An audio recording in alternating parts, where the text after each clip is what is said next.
মতের পক্ষে থাকলে খুশি, মতের বিপক্ষে গেলেই বয়কট। গত ১.৫ বছরে বাংলাদেশের রাজনীতিতে এমনটাই হয়ে আসছে। জুলাই আন্দোলনের পক্ষে থাকা বড় বড় ব্যক্তিদেরও একঘরে করে দেওয়া হয়েছে। রাজনৈতিক দলগুলোকে বিভাজিত করা হয়েছে।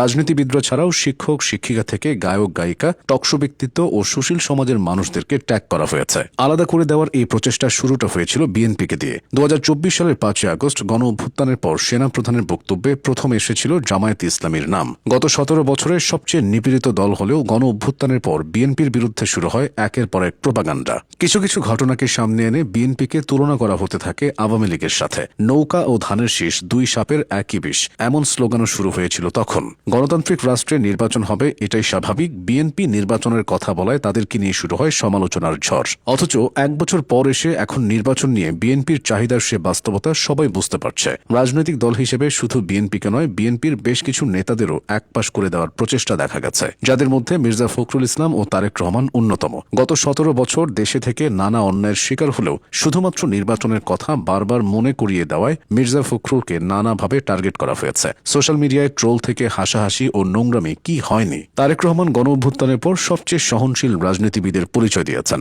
অথচ তাকে নিয়েও নোংরামি করা হয়েছে। টিনের চালে কাউয়া, তারেক জিয়ার অকারণে দেওয়া হয়েছে এমন স্লোগান। এরপরও তারেক রহমান বাক স্বাধীনতা ও সোশ্যাল মিডিয়ায় মিমের পক্ষে কথা বলেছেন। জুলাইয়ের পক্ষে থাকা সংবাদকর্মীদেরও বিরুদ্ধে দাঁড় করিয়ে দেওয়া হয়েছে। মানজুর আল মতিন এদের মধ্যে অন্যতম। আমরা আমাদের সন্তানদের প্রয়োজনে এসেছি, কারো বাপের প্রয়োজনে আসেনি। জুলাইয়ের উত্তাল সময়ে আদালতে দাঁড়িয়ে এভাবে প্রতিবাদ জানিয়েছিলেন মাতিন। অথচ গণ অভ্যুত্থান সফল হওয়ার পর কেউ মতের প্রতি তার সমর্থন নিয়ে তাকে একপাশে সরিয়ে দেওয়া হয়, অর্থাৎ তীব্র সমালোচনায় তাকে বিদ্ধ করা হয়। একই কাজ হয়েছে আব্দুল নূর তুষারের সাথে। শেখ হাসিনার অপশাসনের বিরুদ্ধে এবং ছাত্রলীগের দানবীয় রূপের বিরুদ্ধে কথা বলা এই মানুষটা এখন অনেকের চক্ষুশূলে পরিণত হয়েছে। কারণ একটাই, মতের অমিল। জুলাই আন্দোলনে সরব থাকা শিক্ষিকাদের একজন সামিনা লুৎফা। গণ অভ্যুত্থানের পরও তিনি অন্যায় ও অবিচারের বিরুদ্ধে নিজের কণ্ঠ জারি রেখেছেন, দলগত মবের বিরুদ্ধে কথা বলেছেন, সেজন্য তাকেও টার্গেট করা হয়েছে। ঢাকা বিশ্ববিদ্যালয়ের শিক্ষক কামরুল হাসান মামুন বহু আগে থেকেই শেখ হাসিনার অপশাসনের বিরুদ্ধে সোচ্চার ছিলেন।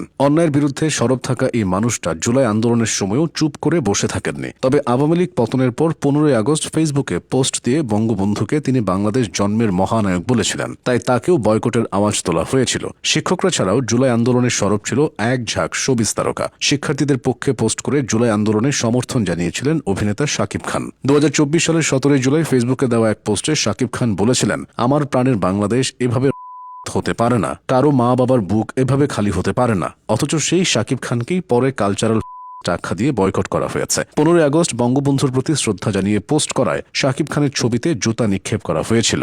ভুলে যাই আমি, ভুলে যাও তুমি, ভুলে যাক পুরো জাতি। জুলাই আন্দোলনে দেশের সার্বিক পরিস্থিতি নিয়ে লেখা বিশেষ এই গানটিকে নেটিজেনদের প্রশংসায় ভেসেছিলেন গায়িকা পারসা। গানকে প্রতিবাদের ভাষা হিসেবে ব্যবহার করে মানুষকে উজ্জীবিত করেছিলেন। সেই পারসাও পরে বয়কটের মুখে পড়েছিলেন। অভিনেতা খায়রুল বাশারেরও একই দশা হয়েছে। জুলাই গণ অভ্যুত্থানে ছাত্রদের পাশে দাঁড়িয়েছিলেন ছোট পর্দার জনপ্রিয় এই অভিনেতা। কিন্তু ২০২৫ সালের ১৫ই আগস্ট বঙ্গবন্ধু শেখ মুজিবুর রহমানকে শ্রদ্ধা জানিয়ে রোশানলে পড়েছিলেন তিনিও। ঢাকা বিশ্ববিদ্যালয়ে তার ছবিতে জুতা নিক্ষেপ করা হয়েছিল।